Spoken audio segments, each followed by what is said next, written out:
নমস্কার সবাইকে। সবাই কেমন আছেন? আশা করছি আপনারা সকলে খুব ভালো আছেন, আমরাও ভালো আছি। গত বৃহস্পতিবারে স্নানযাত্রা উপলক্ষে আমরা চলে গিয়েছি কুম্ভ মেলায়। কুম্ভ মেলার প্রধান বৈশিষ্ট্য হলো স্নান। ভক্তদের বিশ্বাস, নির্দিষ্ট তিথিতে পবিত্র নদীতে স্নান করলে সমস্ত পাপ ধুয়ে যায় এবং পূর্বজন্মের চক্র থেকে মুক্তি পাওয়া যায়। গত বৃহস্পতিবারে স্নানযাত্রার সময় ছিল সকাল 7টা থেকে দুপুর 12টা অবধি।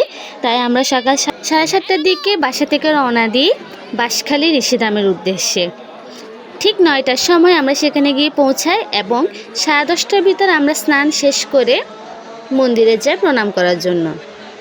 বৃহস্পতিবারে স্নানের তিথি থাকার কারণে মানুষের ঢল ছিল চোখে পড়ার মতো। পুরাণ অনুসারে দেবতারা এবং অসুররা মিলে সমুদ্র মন্থন করেছিলেন। তখন সেখান থেকে এক অমৃত ভর্তি কলস অর্থাৎ কুম্ভ উঠে আসেন। সেই অমৃত পানের জন্য দেবতা এবং অসুরদের মধ্যে তীব্র যুদ্ধ শুরু হয়। তখন সেই কলস থেকে 4 ফোঁটা অমৃত পৃথিবীর 4টি স্থানে পড়েছিল। অমৃতে সে ফোঁটা যে যে স্থানে পড়েছিল সেই 4টি স্থানে কুম্ভ মেলা অনুষ্ঠিত হয়। বাঁশখালী ঋষিধামের এই কুম্ভ মেলার প্রধান রূপকার হলেন শ্রীমৎ স্বামী অদ্বৈতানন্দ পুরী মহারাজ। 1957 সালে তিনি প্রথম এই বাঁশখালী ঋষিধামে কুম্ভ মেলার সূচনা করেন। কুম্ভ মেলায় ভারত ও বাংলাদেশ থেকে বিভিন্ন স্থানের সাধু সন্ন্যাসীরা এখানে উপস্থিত হন। দিনরাত 24 ঘন্টা হরিনাম সংকীর্তন হয় এখানে এবং সেই সাথে বিভিন্ন ধর্মীয় আলোচনা সভা অনুষ্ঠিত হয়।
সবাই কিন্তু হাত তুলে বলবেন।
দূর দূরান্ত থেকে যারা এখানে মেলায় এসেছেন অনেকেই এখানে রান্না করে খাচ্ছেন, মানে নিরামিষ রান্না করে খাচ্ছেন।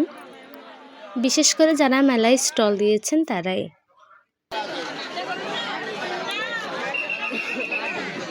এটি হচ্ছে শ্রীমৎ স্বামী সুদর্শানন্দ পুরী মহারাজের সমাধিপীঠ।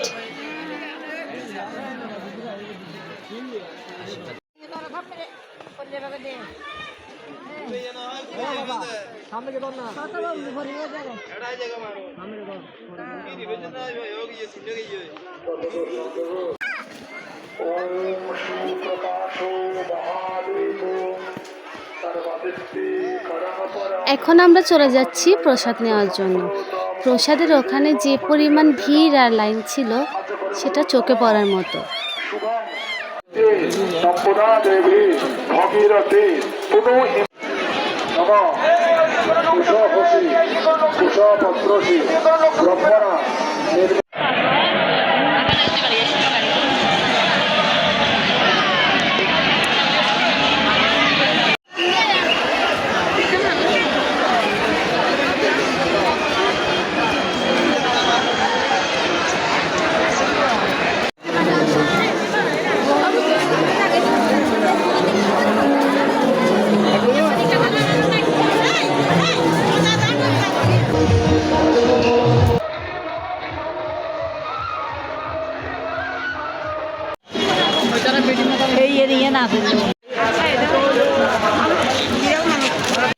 সবাই ভালো থাকবেন, সুস্থ থাকবেন। ভিডিওটি কেমন লেগেছে অবশ্যই জানাবেন। আগামী 2রা ফেব্রুয়ারি পর্যন্ত এই কুম্ভমেলা অনুষ্ঠিত হবে। যারা এখনও যাননি একবার হলেও গিয়ে ঘুরে আসবেন। টাটা।